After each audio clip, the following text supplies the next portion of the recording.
네, 한번 저를 따라서 합시다. 예수님 안에 소망이 있습니다. 예수님 안에 희망이 있습니다. 예수님 안에 참된 기쁨이 있습니다. 여러분, 우리가 이 땅에 살아가면서 이것을 놓쳐버리면 안 됩니다. 어떤 상황, 어떤 환경에 처해 있든지 이것을 꼭 붙들어야지만 어떠한 상황 속에서도 믿음을 지킬 수 있고 예수님만 의지할 수 있습니다. 이런 마음으로 우리 하나님의 말씀을 보도록 하겠습니다. 하나님의 말씀은 사도행전 14장 19절에서 22절 말씀까지입니다. 우리 한 절씩 교독하도록 하겠습니다. 제가 먼저 봉독합니다. 유대인들이 안디옥과 이고니온에서 와서 무리를 초인하여 돌로 바울을 쳐서 죽은 줄 알고 성 밖에 끌어내치니라.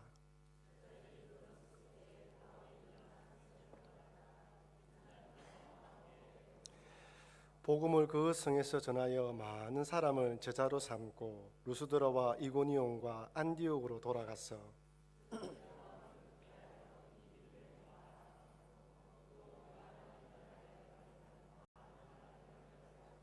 우리 22절 말씀을 한번 읽어볼까요?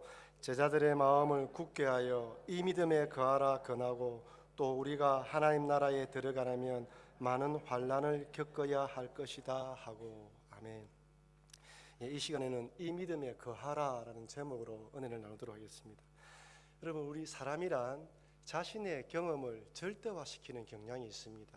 어릴 때 개에 한번 물려본 사람은 아무리 작고 예쁘고 귀여운 개가 자기 앞에 다가오면 자기도 모르게 뒷걸음치고 사람들 뒤에 숨습니다. 담임 목사님께서도 물에 빠져 죽다가 살아나신 경험을 말씀해 주시는데 정말 얼마 동안에는 접시에 담겨있는 물만 보아도 숨이 쉬어지지 않고 가슴이 답답하더라고 말씀하시더군요. 대구에서 오신 분은 아시겠지만 2003년도에 대구 지하철 방화 사건이 있었습니다. 사회에 불만을 가졌던 사람이 지하철에 방화를 했는데 그 사건으로 192명이 숨지고 148명이 중화상을 입었습니다. 그 사건 발생 후 1년 후에 당시 생존했던 사람들이 겪고 있는 트라우마, 즉 외상 후 증후군에 관한 다큐멘터리를 본 적이 있었습니다. 칠흑 같은 어두움과 유독가스를 피해서 그 유독가스를 뚫고 겨우 빠져나왔지만 혼자 살아남았다는 미안함과 그때의 공포와 두려움으로 어떤 사람은 밤에 잘 때 온 방에 불을 환하게 켜고 잠을 청하는 사람도 있었습니다.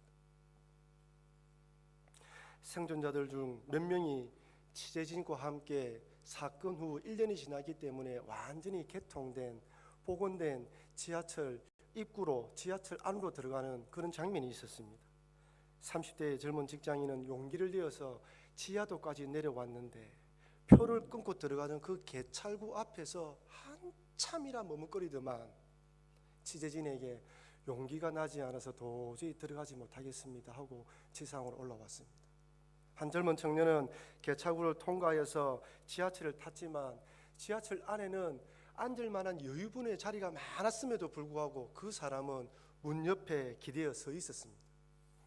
그러면서 하는 말이 건물에 들어갈 때마다 자기도 모르는 사이 소화기가 어디 있는지 확인하고 비상구가 어디 있는지 점검하면서 머릿속에 비상사태가 일어나면 어떻게 행동을 취할지 자기도 모르게 머릿속에 그려진다고 하더군요. 이처럼 죽을 고비를 넘기고 살아났지만 그 사건에서 벗어나고 극복하기 위해서는 많은 시간이 필요하며 엄청난 용기가 요구됩니다. 오늘 본문을 보면 돌에 맞아 죽을 고비를 넘긴 사도 바울을 만나게 됩니다. 루스드라에서 복음을 전하던 사도 바울은 그 성 사람들이 던진 돌에 맞아 초죽음이 되었고 사람들은 사도 바울이 완전히 죽었다고 생각하고 사도 바울을 질질 끌어서 성 밖에 던져버렸습니다. 돌에 맞아서 정말 죽었는지 아니면 잠시 기절했는지는 정확하게 알 수는 없지만 사도 바울은 기적적으로 다시 살아납니다. 그런데 그렇게 살아난 사도 바울은 자신을 죽이려고 했던 그 성 루스드라 성으로 들어갑니다. 보통의 사람이라면 다시 살아난 것에 감사하며 뒤돌아보지 않고 그 성을 떠나서 속히 다른 것으로 피신했을 것인데, 사도 바울은 아직도 위험이 도사리고 있는 그 성으로 들어가는 것입니다. 왜 사도 바울은 다시 그 성으로 들어간 것일까요? 저는 루스드라 성으로 다시 들어간 사도 바울을 통하여 몇 가지 귀한 은혜를 얻으려고 합니다. 먼저 루스드라 사건 이전에 사도 바울의 행적에 대해서 한번 살펴보도록 합시다. 다 아시는 이야기지만 하나님을 아버지라 부르고 자신도 하나님이라고 칭하고 있는 예수가 십자가에 달려 죽는 것은 당연한 것이라고 믿었던 사도 바울은 그 예수가 부활하였다고 믿는 그리스도를 잡아가두는 것도 마땅한 일이라 생각했습니다. 그래서 예루살렘에서 230km나 떨어져 있는 다메섹에까지 가서 그리스도를 잡아가두는 것이 하나님에 대한 열심이라 생각하고 다메섹까지 가게 됩니다. 가는 도중 하늘의 번쩍이는 빛과 함께 예수님의 음성을 듣고 회심합니다. 이 이후 아라비아 광야에서 3년, 그리고 고향 다수에서 7년, 어떤 분은 13년까지 척거했다고 말씀하시는 분도 있습니다. 7년 정도의 시간 동안 척거하면서 예수님과의 밀월의 시간을 가집니다. 이 기간 동안 율법의 추종자였던 바울은 복음의 사도로 거듭났으며 복음 안에서 진리를 재정립하는 시간이었습니다. 저는 개인적으로 이 10년의, 길게는 이 13년의 기간 동안 사도 바울은 로마서를 쓸 수 있는 교리와 교회론에 관한 것, 모든 것에 대한 교리를 정립한 시간이 아니었나 생각합니다. 하나님의 때가 되자 바나바의 부름을 받고 수리아 안디옥에서 1년 동안 목회에 동력을 하면서, 그리고 난 뒤에 성령의 인도함을 받아 1차 전도 여행을 떠납니다. 바나바의 고향이었던 구브로 섬에서 복음을 전한 사도 바울은 버가에서 비시디의 안디옥과 이고니온을 지나 오늘 본문의 루스드라까지 오게 됩니다. 그림만 보십시오. 구브로에서 버가로, 비시디의 안디옥에서 이고니온으로, 이고니온 밑에 루스드라가 있습니다. 비시디의 안디옥과 이고니온에서의 전도 방법은 회당 중심적 전도였습니다. 바벨론 포로 이후 전 세계로 흩어졌던 디아스포라 유대인들은 성인 유대인 10명만 있으면 그곳에서 회당을 세웠고 회당 중심으로 신앙생활을 했습니다. 회당 중심의 신앙생활을 할 때 이 회당 중심의 신앙생활은 폐쇄적인 모임, 즉 유대인들만 모이는 것이 아니라 하나님을 믿는 경건한 이방인들도 함께 참여해서 예배를 드렸습니다. 회당에서 설교할 권한을 얻은 사도 바울은 예수님은 하나님의 아들이며 부활하셨다는 복음을 전했습니다. 사도 바울이 복음을 전하자 청중들은 확연하게 두 편으로 갈렸습니다. 하나님 믿는 경건한 유대인들 가운데서는 예수님이 하나님의 아들임을 믿고 회심하는 자들이 생겨나는 반면에, 또한 유대인들 가운데서는 이단으로 신성모독죄로 죽었던 예수를 전한다고 하면서 사도 바울을 핍박했을 뿐 아니라 아울러 경건한 이방인들이 사도 바울의 말씀을 듣고 그들을 따르게 되자 시기심에 불타서 사도 바울을 박해하고 핍박하고 심지어 돌을 들어서 죽이려고 달려들었습니다. 박해를 피해 비시디아 안디옥에서 이고니온으로 온 사도 바울이 그곳에서도 복음을 전한다는 소식을 들은 유대인들은 비시디아 안디옥에 있던 유대인들이 다시 쫓아와서 사도 바울을 핍박하고 박해해서 사도 바울은 어쩔 수 없이 오늘 본문의 루스드라 성까지 피하게 됩니다. 오늘 본문에서 루스드 성에 도착한 사도 바울은 그곳에는 회당이 없었는지 알 수는 없지만 사람들이 많이 모이는 공개된 장소에서 복음을 전합니다. 이곳이 사람들이 많이 모이는 장소임을 알 수 있는 단서는 바로 안전뱅이입니다. 그 당시 구걸을 생계의 수단으로 삼고 있던 안전뱅이가 구걸할 수 있는 곳은 시장통이나 그다음에 사람들이 많이 찾아드는 이방 신전 앞에서 구걸을 했습니다. 그러니 어떤 목사님은 이 안전뱅이가 구걸하고 있는 장소가 시장통이기보다는 루스드라 사람들이 신으로 섬기고 있던 제우스와 헤르메스 신전 앞에서 구걸한 것이 아니었나. 그래서 사도 바울이 지금 이방 신전 앞에서 복음을 전하고 있다라고 추정하시는 분도 있습니다. 본문의 내용만으로 그것이 어디인지 정확하게 알 수 없지만 사도 바울이 그곳에서 복음을 전하고 있는데 유독 하나님 말씀을 잘 듣고 있는 한 안전뱅이를 주목하게 됩니다. 사도행전 14장 9절 말씀입니다. 바울의 말하는 것을 듣거늘 바울이 주목하여 구원받을 만한 믿음이 그에게 있는 것을 보고, 여기서 바울이 말하는 것을 듣는 사람의 주체는 바로 안진뱅이입니다. 여기서 바울이 주목하여라는 말은 그냥 한번 지나가도 훑어보는 것이 아니라 뚫어지게 쳐다보고 그 사람이 정말 믿음으로 말씀을 보고 있는지 뚫어지게 쳐다보면서 그 사람의 심령을 감찰하는 것을 말합니다. 말씀을 전하다 보면 유독 하나님의 말씀을 잘 받아들인 사람이 있는데 오늘 설교 말씀을 전하고 있을 때 안진뱅이가 그 사람이었습니다. 집중해서 말씀을 듣고 있는 안진뱅이의 마음속에 구원받을 만한 믿음이 있는 것을 안 사도 바울은 10절에서 이렇게 말씀하십니다. 큰 소리로 가로되 내 발로 바로 일어서라 하니 그 사람이 뛰어 걷는지라. 내 발로 바로 일어서라 외치자 한 번도 일어나지 못하고 걸어본 적이 없었던 안전뱅이의 다리에 힘이 들어가면서 죽었던 근육과 신경이 다시 살아나고 관절과 뼈에 힘이 들어가면서 자리에 일어섰을 뿐 아니라 뛰어다니기 시작합니다. 여러분, 언제 이 안전뱅이의 근육과 신경과 관절과 뼈에 힘이 들어갔겠습니까? 사도 바울이 말하는 그 순간입니다. 사도 바울이 말하고 있지만 사도 바울이 자기의 입으로 주장하는 것이 아니라 자기가 믿는 하나님의 능력으로 말씀할 때 창조자의 하나님의 능력이 사도 바울의 입을 통하여서 그 사람이 나타난 것입니다. 여러분, 이 광경을 목격한 사람들이 얼마나 놀랐겠습니까? 이 안전뱅이가 그날 처음으로 그 자리에서 구걸했겠습니까? 다른 동네에 살던 그 안전뱅이가 그날 처음으로 원정 와서 그 자리에서 구걸했겠습니까? 아닙니다. 그 동네에서 태어나서 모든 사람이 이 사람이 안전뱅이라는 사실을 알고 있었습니다. 근데 사도 바울의 그 말 한마디에 일어나 걷는 것을 보았으니 얼마나 놀랐겠습니까? 이 장면을 목격한 루스드라 사람들은 사도 바울과 바나바가 자신들이 섬기는 제우스 신과 헤르메스 신이 인간의 몸으로 현현한 것으로 믿고 짐승을 잡아서 제사 드리기 위해서 몰려들었습니다. 하나님 모르는 루스드라 성 사람들에게 안전병기를 일으킨 사도 바울이 자기들이 믿는 제우스 신이나 헤르메스 신이라고 믿는 것은 너무나 당연한 일입니다. 하나님을 모르니까요. 이게 사도 바울과 바나바는 옷을 찢고 물 위에 달려들어가서 나도 너희들과 성정이 같은 인간이다 하면서 말렸습니다. 그런데 오늘 본문을 보십시오. 오늘 본문을 보면 대반전이 일어납니다.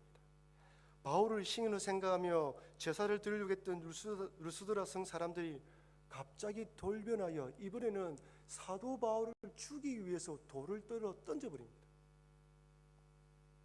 아니, 이상하지 않습니까? 그렇게 방금 전까지 신으로 생각하고 제사를 드린 사람이 어떻게 이렇게 갑자기 돌변할 수 있는 것일까요? 이에 대한 답을 19절은 이렇게 말씀해 주십니다. 유대인들이 안디옥과 이고니온에서 와서 무리를 초인하여 돌로 바울을 쳐서 죽은 줄 알고 성 밖에 끌어내치니라. 유대인들이 안디옥과 이고니온에 와서 사도 바울이 루스드라까지 간 것을 안 비시디아 안디옥과 이고니온에 있던 유대인들이 쫓아온 것입니다. 비시디아 안디옥에서 루스드라까지 170km, 이고니온에서 루스드라까지 45km입니다. 그 당시 성인 어른이 걸어서 하루 걸어갈 수 있는 길이 30km에서 40km로 잡았을 때 비시디아 안디옥에서 루스드라까지 4일이나 5일이나 걸리는 시간이었습니다. 마치 회심하기 전 사도 바울이 230km나 떨어져 있는 다메섹에 있는 그리스도인들을 잡아가기 위해서 열심을 내었던 것처럼 비시디아 안디옥에 있는 유대인들은 사도 바울을 잡아 죽이는 것이 하나님에 대한 특심이라 생각하고 그것까지 쫓아온 것입니다. 오늘 본문에서 초인하여라고 번역된 헬라어는 페이산테스로서 설득하다, 설복시키다는 뜻입니다. 그렇다면 이 유대인들이 그 성에 있는 사람들에게 무슨 말을 했기에, 어떻게 설복시켰기에 하루아침에 신으로서 때려 죽어야 되는 사람으로 돌변하게 된 것일까요? 15절 말씀입니다. 여러분, 15절 말씀은 우리 한 목소리로 읽어보겠습니다. 가로되 여러분이여 어찌하여 이러한 일을 하느냐? 우리도 너희와 같은 성정을 가진 사람이라. 너희에게 복음을 전하는 것은 이 헛된 일을 버리고 천지와 바다와 그 가운데 만유를 지으시고 살아계신 하나님께로 돌아오게 합니다. 한 번 더 읽어봅시다. 가로되 여러분이여 어찌하여 이런 일을 하느냐?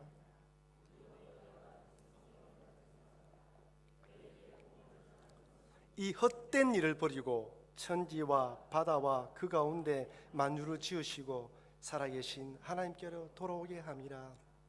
아멘. 이 헛된 일을 버리라는 거예요.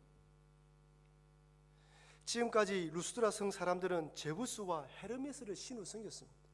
바울과 바나바도 제우스와 헤르메스 신이 현존한 걸 믿었던 거예요. 근데 사도 바울이 말하기를 이런 모든 일은 천지를 창조하신 하나님이 하신 일이고 너희들이 믿고 있는 제우스와 헤르메스는 뭐라고요? 헛된 일이라. 헛된 것을 믿고 있고 잘못된 것을 믿고 있고 지금까지 바라본 것은 잘못된 것이라고 이야기하고 있습니다. 이것은 지금까지 제우스와 헤르메스 신을 통하여 기득권을 누리고 있던 이방 종교 지도자들에게는 큰 위협일 수밖에 없습니다. 이방 신전을 통해 이권을 누리고 있던 상인들에게도 그들의 생계 수단이 통째로 사라져버리는 위기의 순간이에요. 사람들이 사도 바울의 말을 듣고 헤르메스와 제우스 신을 섬기는 것을 포기하고 그것은 우상이고 아무것도 아니라는 것을 바라듣고 하나님을 믿는다면 지금까지 우상을 통하여 기득권을 누리고 있던 이방 사제들, 우상을 만들어서 이권을 누리고 있던 상인들은 망하게 되는 것입니다.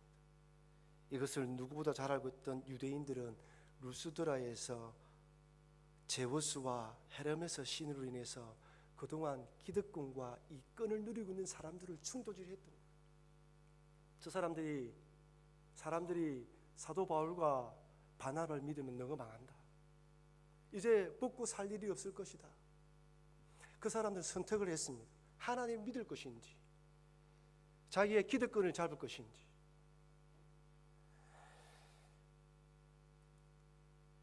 분명하게 하나님의 역사가 드러났음에도 하나님의 사역을 반대하는 자들에 대해서 성경은 이런 자들을 고의로 성령을 해방하는 자들이라 말합니다.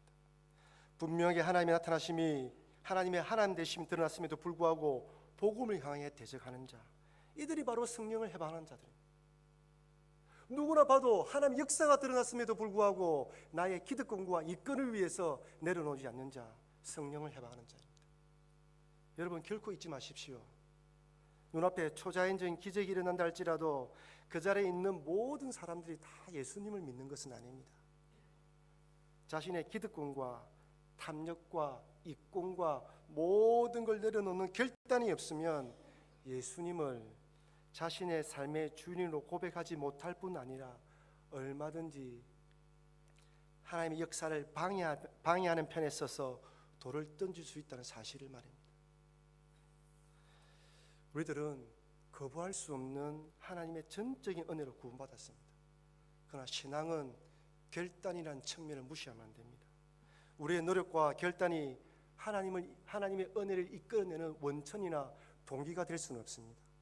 하지만 주신 은혜, 우리에게 부어진 은혜, 우리에게 주어진 이 풍성한 은혜를 누리게 만드는 것은 우리의 결단을 통해서 누리게 되는 것입니다. 그래서 누가복음 9장 23절과 24절에 우리들에게 이렇게 말씀하십니다. 한 목소리로 읽어보겠습니다. 또 무리에게 이르시되 아무든지 나를 따라오려거든 자기를 부인하고 날마다 제 십자가를 지고 나를 쫓을 것이라. 누구든지 제 목숨을 구원하면 잃을 것이요 누구든지 나를 위하여 제 목숨을 잃으면 구원하리라.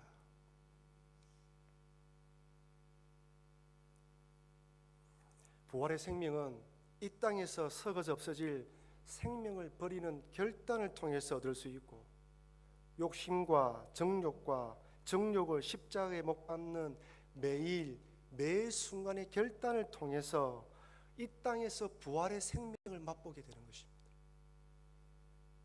나의 욕심, 탐욕, 이끈, 인간적인 생각들 가지고 있으면 종교인은 될 수 있으나 신앙인은 될 수 없습니다. 교회 다니는 모습은 가질 수 있으나 다른 사람들이 존경할 만한 신앙인은 절대 될 수 없습니다. 오랫동안 신앙생활하면서 신앙생활하기에 신앙인의 모습은 가질 수 있으나 남들이 보기에 저 사람은 존경할 만한 인물이라고 말할 수 있는 사람이 되지 못합니다. 그러니 올해가 가기 전에 다시 한 번 더 우리 자신을 돌아보시면서 하나님 나라 확장에 방해되거나 주님 몸된 교회를 세워가는데 방해되는 나의 인간적인 생각, 욕심이 있다면 결단하여 버릴 거는 버리고 내려놓으셔서 다가오는 2015년도에는 하나님의 은혜를 더 풍성히 받아 누리는 여러분과 제가 되길 주님의 이름으로 축원합니다. 제우스와 헤르메스 신을 섬김으로 누리고 있던 기득권과 이권을 포기하지 못한 그 승 사람들로 인해서 결국 사도 바울은 돌에 맞아 초죽음이 됩니다. 얼마나 심하게 돌에 맞았는지 의식을 잃어버린 사도 바울이 죽었다고 판단한 사람들은 사도 바울을 던져버렸습니다. 그런데 죽은 줄 알았던 사도 바울이 일어납니다. 20절 말씀을 보십시오. 제자들이 둘러섰을 때에 바울이 일어나 성에 들어갔다가 이튿날 바나바와 함께 드베로 가서 복음을 그 성에 전하여 많은 사람을 제자로 삼고 루스드라와 이고니온과 안디옥으로 돌아가서, 이 보시면 제자들이 둘러섰을 때에 바울이 일어나 성에 들어갔다가 이튿날, 그러니까 죽은 줄 알았던 바울이 일어나자마자 어디로 갔습니까? 성에 들어간 거예요. 그 이튿날이란 말은 사도 바울이 지금 어느 순간에 그 성에 들어갔는지 우리들에게 강조해서 설명해 주는 것입니다. 여기서 일어나라고 번역된 헬라어 말이 아나스타스인데, 이 단어는 우리가 자리에 앉아 있다가 일어나는 것을 의미할 뿐만 아니라 죽은 사람이 다시 살아날 때도 이 단어를 사용합니다. 그러니 오늘 본문에서 이 단어가 의미하는 말은 단순히 사도 바울이 편안하게 앉아있다 일어난 것이 아니라 완전히 죽은 것이나 다름없는 상태에서 다시 살아났음을 의미합니다. 이 말씀은 사도 바울이 몸속에 있는 자연적인 치유 능력으로 돌에 맞은 몸이 회복되어 살아난 것이 아니라 루스드라의 안전뱅이를 일으켜 세운 하나님의 능력이 그 사도 바울을 다시 일어나게 했음을 의미하는 것입니다. 여러분, 성도의 죽음은 하나님이 허락하지 않으면 죽는 것이 아닙니다. 아무리 죽고 싶어도 죽을 수가 없어요. 아무리 죽이려고 해도 죽을 수 없는 것이 성도의 삶입니다. 여기 일어나라는 이 표현을 헬라어가 이것을 의미하는 것은 우리가 이 땅에 살아가면서 그 어떤 일을 당한다 하더라도 하나님이 허락하지 않으면 안 되는 것이고, 하나님이 허락하면 죽었다가도 살아나는 것이 우리 예수 믿는 사람들의 삶이라는 것입니다. 이렇게 죽었다고 살아난 사도 바울이 다시 그 성으로 들어갑니다. 여전히 자신을 향해 돌을 던졌던 사람들이 있는 그곳, 그 성 사람들을 충동질했던 유대인들이 아직 있는지 없는지 모르는 그곳, 아무리 숨어서 들어간다 할지라도 피투성이가 된 사도 바울을 알아볼 수 있는 그곳으로 다시 들어갑니다. 여러분, 그 성이 왜 들어갔을까요? 22절 말씀입니다. 같이 읽어보겠습니다. 제자들의 마음을 굳게 하여 이 믿음에 거하라 권하고, 또 우리가 하나님 나라에 들어가면 많은 환난을 겪어야 할 것이라 하고, 제자들의 마음을 굳게 하여 이 마음에 거하라. 여러분, 사도 바울이 돌에 맞아 죽는 순간에 누구 생각했겠습니까? 고향에 있는 부모님일까요? 의식에 깨어나는 순간 사도 바울이 누굴 제일 먼저 생각했겠습니까? 옆에 있던 바나바였겠습니까? 아닙니다.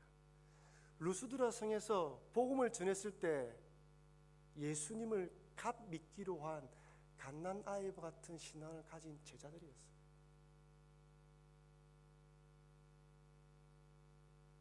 사도 바울이 돌에 맞아 죽는 순간에 사도 바울을 통하여 복음을 받아들인 사람들이 그 현장에 있었는지 알지는 못합니다. 하지만 사도 바울은 돌에 맞아 죽는 그 순간에, 그리고 하나님의 은혜로 눈을 뜨는 그 순간에 제자들이 제일 먼저 걱정되었던 거예요. 왜냐하면 복음을 전한 사도 바울이 돌에 맞아 죽어서 나갔으니 그들이 얼마나 두려워 떨었겠습니까? 아, 예수 믿으면 돌에 맞아 죽는구나. 사도 바울은 정신이 드는 순간 돌에 맞은 자신의 몸을 돌볼 생각보다 그 성에 있던 제자들의 신앙을 더 염려했던 것입니다. 그래서 그들의 신앙과 믿음을 굳건하게 하기 위해 피투성이가 된 그 모습 그대로, 비록 대적들이 돌을 던져서 죽이려고 했지만 하나님께서 자기를 살리셨음을 자기의 온몸으로 증거하기 위해서 피 흘린 그 몸을 가지고 들어갔던 거예요. 이고니온과 비시디의 안디옥을 다시 방문했던 이유도 동일합니다. 여러분, 이고니온과 비시디의 안디옥에 있던 유대인들이 다시 돌아가서 뭐라고 했겠습니까? 너에게 복음을 전한 사도 바울은 죽었다 이야기하지 않았겠습니까? 그러면 비시디의 안디옥에 있던 제자들, 이고니온의 제자들의 신앙이 얼마나 흔들렸겠습니까? 사도 바울은 루스드라 성에 있는 제자뿐만 아니라 그 유대인들이 돌아가서 믿음을 흔들 것을 생각하면서 몸을 추스리지도 않고 다시 돌아가서 이고니온과 루스드로 돌아갔던 거예요. 4일과 5일이 걸리는 그 거리를 말입니다. 돌에 맞아서 피가 흘리는, 여러분 지도를 한번 더 보십시오. 여기 지도에 보면 여러분 여기 더베입니다. 사도 바울의 고향이 어디입니까? 다소예요. 여기서 바로 가면 안디옥이에요. 여기까지 왔으면 그 아픈 몸을 일구고 고향에 내려가서 만날 사람도 만나고 아픈 몸을 회복하면 되는데, 여기까지 왔다가 다시 루스드라로, 이고니온으로, 비시디의 안디옥으로 갔다가 다시 배를 타고 안디옥으로.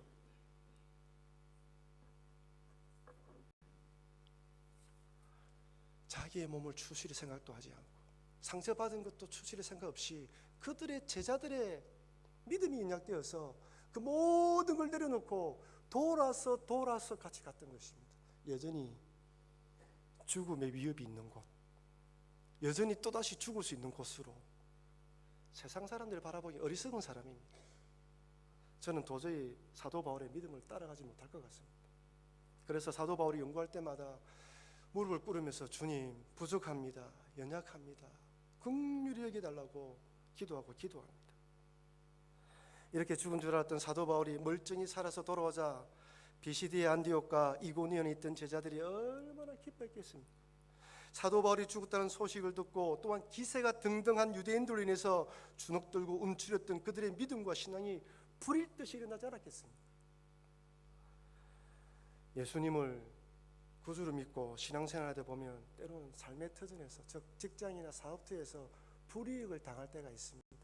내가 예수님만 믿지 않았다면 받은 대로 똑같이 갚아줄 건데 라고 생각할 때가 있습니다. 주님 몸된 교회에서 봉사를 하다 보면 본의 아니게 오해를 받아 이런저런 상처 주는 말을 듣기도 합니다. 여러분, 진실 하나 말씀드리겠습니다. 교회에서 오래 봉사하고 그 다음에 이것저것 봉사하면 할수록 이런저런 일로 상처를 많이 받게 되어 있습니다. 사단이 그런 사람들을 집중적으로 공격하기 때문에 사람들을 부추겨서 공격하게 되어 있어요. 그러니까 그걸 당연하게 받아들여야 됩니다. 목사가 되는 사람이 목회 사명을 감당하면서 상처받을 것을 두려워한다는 것은 말이 되지 않는 일이지 않습니까? 교회 주님의 몸된 교회를 봉사하면서 상처받는 건 당연합니다. 사탄 마귀들이 가만 내버려두지 않는 거예요. 그래서 본의 아니게 봉사하다 보면 이런저런 말을 들어서 상처받을 때가 있습니다.